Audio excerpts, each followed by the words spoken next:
लक्ष्मण को किस प्रकार से युवा अवतारी या युवा अवतार कहा जाता है? यदि इसके बारे में आप जानेंगे, आपकी भी पैरों तले जमीन खिसक जाएगी। साथियों, लक्ष्मण भी एक प्रकार से लंपट, मूर्ख और नीच व्यक्ति था, जो सीता के बारे में भी अपशब्द सोचता था और भरत के बारे में भी अपशब्द सोचता था। इन सभी बातों की चर्चा हम लोग इस वीडियो में करने वाले हैं। सच्ची रामायण की पाठशाला में आप सभी का स्वागत है। अपना देश छोड़ वनवास के लिए जाते हुए उसने कहा, वह धन्य है जो वेश्याओं की नगरी, भोग विलास की नगरी अयोध्या पर राज करता है। कहता है, वह धन्य है जो वेश्या की नगरी और भोग विलास की नगरी पर राज करता है। यह अयोध्या कांड 51 सर्ग में लिखा गया है। उसने आहे भरते हुए कहा, क्या हम सुरक्षित अयोध्या लौट पाएंगे या लौट आएंगे? यह अयोध्या कांड 51 सर्ग में लिखा है। उसने कहा, हम जो वनवास जा रहे हैं, क्या सुरक्षित अयोध्या लौट पाएंगे?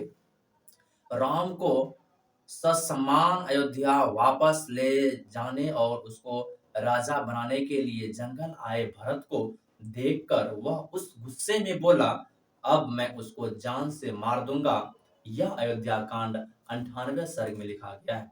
जब भरत अयोध्या से वन की ओर गया राम को लाने के लिए, राजा बनाने के लिए, तब लक्ष्मण ने उससे कहा, क्या मैं इसे मार दूं? विराधन को वन में देखकर उसने कहा, गद्दी हड़पने वाले भरत से अब मैं बदला लेने जा रहा हूं।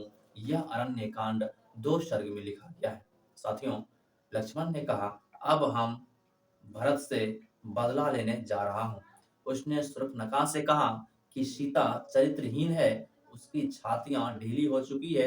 यह अरण्य कांड 18 सर्ग में लिखा गया है। साथियों, लक्ष्मण जो है माता सीता के बारे में बोलता है शूर्पणखा से, सीता चरित्रहीन है, अब उसकी छाती ढीली हो गई है।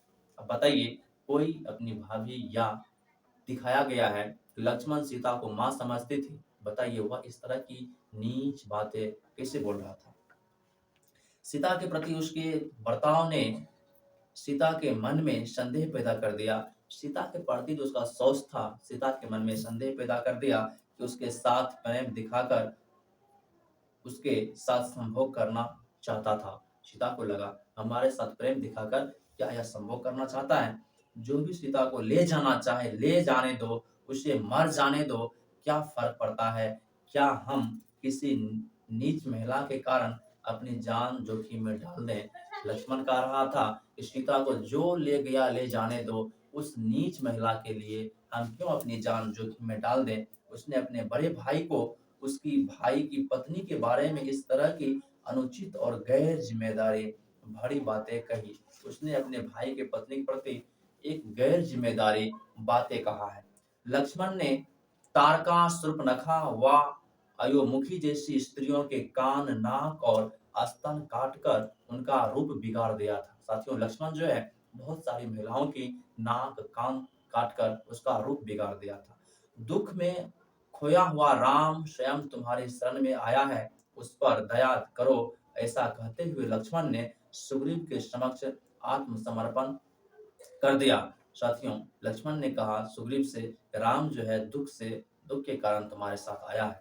इसके कुछ समय बाद लक्ष्मण ने उसी सुग्रीव का कत्ल करने की आज्ञा राम से मांगी। साथियों, कुछ देर के बाद जो है वही लक्ष्मण सुग्रीव का कत्ल करने के लिए राम से आज्ञा मांगा। राम के इशारे पर उसने सीता से झूठ बोला था और गर्भवती होने के बावजूद उसे जंगल में छल पूर्वक छोड़ आया था। साथियों, राम के इशारे पर जो है साथियों लक्ष्मण भी झूठ बोला। बताइए, यह कैसे नीच व्यक्ति नहीं है? इसे जब पता था सीता गर्भवती है, फिर इसे भी जंगल में नहीं छोड़नी चाहिए थी। राम और भरत दोनों उसके बड़े भाई थे, किंतु वह राम का सहायक व भरत का विरोधी था। जब राम और भरत लक्ष्मण से बड़ा था, तो फिर राम का समर्थक और भरत का विरोधी कैसे हो गया? इसी प्रकार वह कौशल्या का भक्त था, लेकिन कैकेयी से घृणा करता था। कौशल्या लक्ष्मण की मां नहीं थी, फिर भी उसका यह भक्त था, लेकिन अपनी मां कैकेयी से यह नफरत करता था। ऐसा क्यों? गद्दी प्राप्त करने की उसकी लालसा के अलावा इसका और क्या कारण हो सकता है। साथियों, लक्ष्मण का जो चरित्र था उसके बारे में आप लोग जाने। यदि आप लोगों को वाकई वीडियो पसंद आ गई होगी, आप इसे लाइक, शेयर और सब्सक्राइब अवश्य कीजिएगा। जय भीम, जय संविधान, नमो बुद्धाय, जय हिंद, जय मूल्यवान।